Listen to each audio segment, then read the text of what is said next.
Doing too much is really holding you back from completion. Doing too much is holding you back from having something to really show for your time. Doing too much is holding you back, friend. Do you have all the passions in the world that you want to do? You want to paint, you want to make waist beads, you want to build a business, you want to work at farmers markets, you want to write a book, you want to buy some land, you want to open up a center for people in need, you want to do all of these things. And you finding yourself like this. This is me. This is octopus arms. I don't have those, but just imagine that these are my tentacles. And you're like, okay, a little bit of this. I'm going to write a little bit today. Okay, now I'm going to do this. And now, okay, blah, blah, blah, blah, blah. I'm going to do all of these things. And then what happens? What's finished? What's completed? What do you have to show for it? Imagine I have 10 cups here and I only have one jug of water.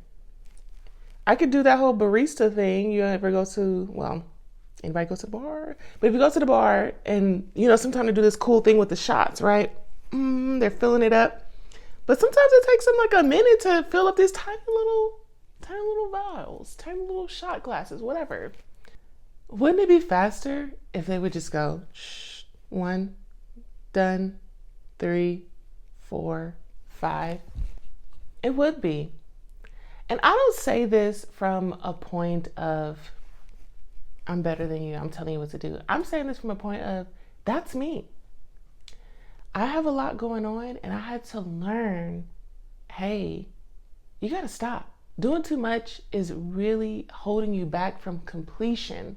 Doing too much is holding you back from having something to really show for your time. So for example, some of the things that I have going on, I am a writer, I'm a publisher, I practice piano, I do Pilates, I also work, and I have a couple of other things going on. But before that, oh honey, I was doing hair, I was making salt scrubs at one point, I was all over the place, making tinctures, herbal tinctures, all the things. Because I'm a curious person. And if you came across this channel and you've gotten this far, then it sounds like you're a lot like me. You're a curious, creative, artist, wonderful person who just wants to live out their passionate life. And there's nothing wrong with that. Now, on one hand, if you just want to dabble in all the passions, you're like, hey, I want to practice piano, I want to paint, I want to do watercolors and write a book, I want to do all these things and start a business, an Etsy. Cool. Go for it. But if you are someone that is also tired of that, feeling like, oh my gosh, I don't have anything to show for it. I don't have a completed book. I don't have a collection of art pieces to offer. I don't have it just feels a little disjointed. It feels like you're all over the place. It feels like when people come to your website, they're like, well, what are they doing now? They selling Mary Kay now? Avon? What else? What else is this person doing? How can I pay you? I have a post-it note on my laptop that says, make it easy for people to pay you. And sometimes when you're doing too much, people don't know how to pay you. They don't know what to come to you for. Do I come to you for herbs? Or do I come to you to get my lashes done? Do I come to you to get my braids done or to get my book published or all the things? I don't know.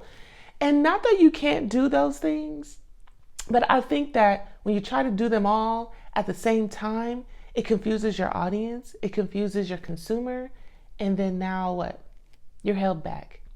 Doing too much at the same time holds you back. Multitasking is a lie.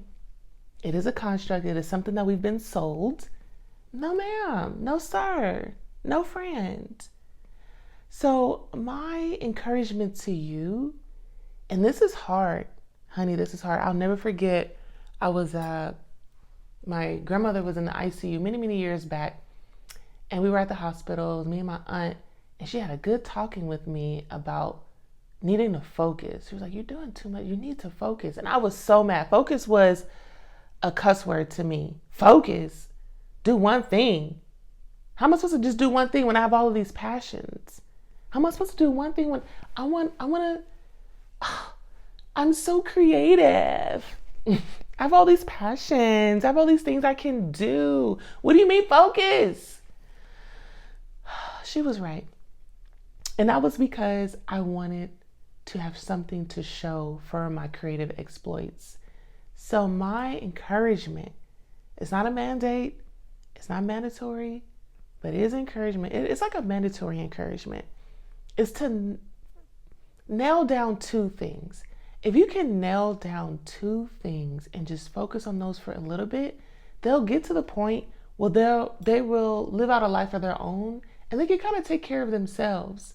Sometimes I like to think of whether you like Tyler Perry or not, okay? You don't have to be Team TP over here. I am, because I remember when he first started out, him doing his plays, and then he had this fantastic newsletter talking about behind the scenes and all this fantastic like aha moments that he would have. Now look at him. He went from plays to owning his own network, now owning, I think he owns BET if I'm not mistaken. And he is dominating BET with all his shows, honey. He has shows left and right. I can't even list them all. Now, what if he started off doing that? Okay, now I have this show, I have this show, and I have this show. Where are you putting the shows? What network are you putting them on? Well, who's your audience? He started off with the plays. Now he had multiple plays, but completed them, ran that show, moved on to the next, completed it, moved on to the next, moved on to the next, and now what? People still love his plays, but that method of finishing and getting your audience one step at a time, he has diehard fans like me. Because I was there from the beginning when he completed those plays. And then now what? He went on to shows. I think he went on to movies, and then now shows, and now the network, one thing at a time. Now, I'm not saying he didn't, I don't know if he wrote those shows while he was writing the plays. Not saying that you can't work on certain things while, but just one thing at a time. Doing too much is, you won't get anything off the ground. You won't get anything completed. So my encouragement to you is, tell me in the comments. I want you to tell me this. List out all the things. List out all your passions. I want to do this. I want to do this. I want to have land. I want to open up a B&B. I want to list it all out. And then list out the one or two things you're going to really focus on for the next year. I mean, focus on, and I know you're going to have that itch, like, oh, but what about that? It'll get there. It's a good idea. I heard on Instagram, oh God, I wish I think of her name. If I could think of it, I'll put it in the description box. But she said, I can do everything, but I have to put them in order. Put it in order. One thing at a time. Okay? So tell me in the comments, list out all the things you want to do, and then tell me one or two things you're going to focus on for the next year. Okay? All right. Remember, try again, friend.